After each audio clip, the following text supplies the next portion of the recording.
File in this Saturday, November 25, 2017. File photo. Ethnic Kachin Christians arrive at St. Anthony Catholic Church in Yangon, Myanmar. Pope Francis on Monday, November 27, 2017 begins a six-day trip to the two countries. While attention will focus on how Francis addresses the Rohingya Muslim crisis, the trip also holds huge significance for the tiny Catholic communities in each country. Thein Zaw, FileAssociated Press DHAKA, Bangladesh. Pope Francis on Monday begins a six-day trip to Myanmar and Bangladesh. While attention will focus on how Francis addresses the Rohingya Muslim crisis, the trip also holds huge significance for the tiny Catholic communities in each country. Those Catholics face obstacles that include discrimination, an inability to land leadership roles, and threats of violence. Many Christians hope the Pope's visit will highlight the plight of the poor and of minority religious groups, including their own. Myanmar Catholics. There are 660,000 Catholics in Myanmar, just over 1% of the population of 53 million. In total, Christians make up just over 6% of the population.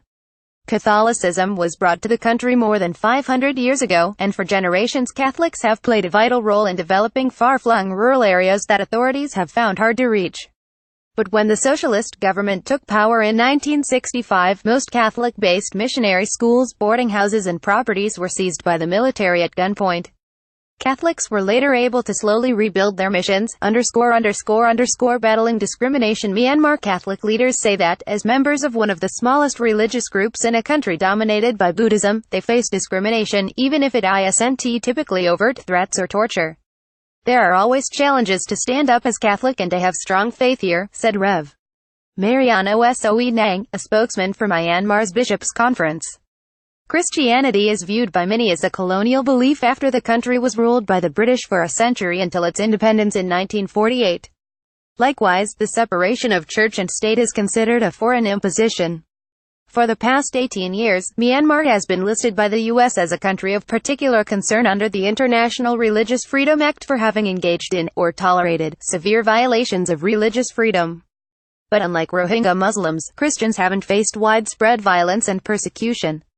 Christian leaders say they're afforded peaceful coexistence and an understanding the government won't interfere. Role in Myanmar. The Catholic Church runs about 300 boarding houses across Myanmar, hosting children from villages who can't afford to go to school.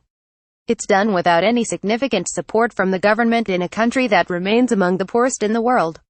But Catholics don't play a broader leadership role in society. To be honest, if you are a Christian in this country, you will never get promoted, Rev. Mariano said. There are no Catholics in the government administration or in any significant leadership positions. Raising awareness. The profile of Catholics was boosted when Archbishop Charles Mongbo became Myanmar's first Roman Catholic cardinal in 2015. And they are getting another boost by having a pope visit the country for the first time. Catholic leaders hope the community will benefit in the long run. Because of the Pope's visit, Catholics will be more visible to many people and they will be aware of the existence of the Catholic community in Myanmar, Mariano said. Bangladesh Catholics. There are just 375,000 Catholics in Bangladesh, a tiny fraction of the population of 158 million. In total, Christians account for less than 1% of all people in the Muslim-majority country. The Portuguese first brought Christianity during the 16th century and missionary efforts began in the early 1800s. Backdrop of violence. The Pope's visit takes place against a backdrop of religious tensions after radical Muslims attacked or threatened to attack Christian priests and their followers in Bangladesh. Last year before Christmas, many churches said they got phone calls or letters threatening dire consequences because of their attempts to spread Christianity. A major attack in July 2016 on a restaurant in the diplomatic zone of the capital, Dhaka, left 20 people dead, including 17 foreigners. The Islamic State group claimed responsibility for that attack and several others, although the government claims the group doesn't exist in Bangladesh. Authorities say the domestic group Jumad al-Mujahideen Bangladesh was behind the Dhaka attack. The government launched a massive crackdown on suspected militants after the Dhaka attack. More than 60 people, including some suspected radical leaders, were killed in raids. Many others were arrested. Catholics excited. Francis will be the second pope, after Pope John Paul II, to visit Bangladesh since it gained independence from Pakistan following a war in 1971.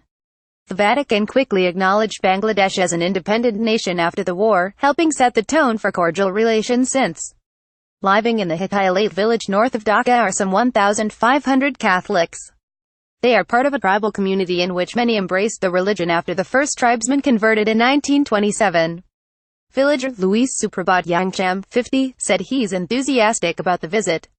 I attended a gathering when Pope John Paul came to Dhaka in 1986.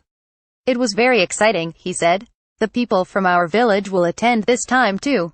This is a great moment for me, ____. Message of hope. Christian leaders in Bangladesh say they hope the Pope's visit will highlight a range of issues from religious solidarity to a warming planet. Cardinal Patrick Rosario, the Archbishop of Dhaka, said the visit will be an opportunity to emphasize the causes of the poor who need blessing and comfort. This visit is for spiritual causes, for highlighting peace and harmony. But the Holy Father will also touch upon other very important issues that concern Bangladesh, he said. The Rohingya crisis and climate change will come up prominently. The Pope posted a video message ahead of his visit. We are living at a time when religious believers and people of goodwill are called to foster mutual understanding and respect, the Pope said, and to support each other as members of our one human family. Copyright 2017 The Associated Press.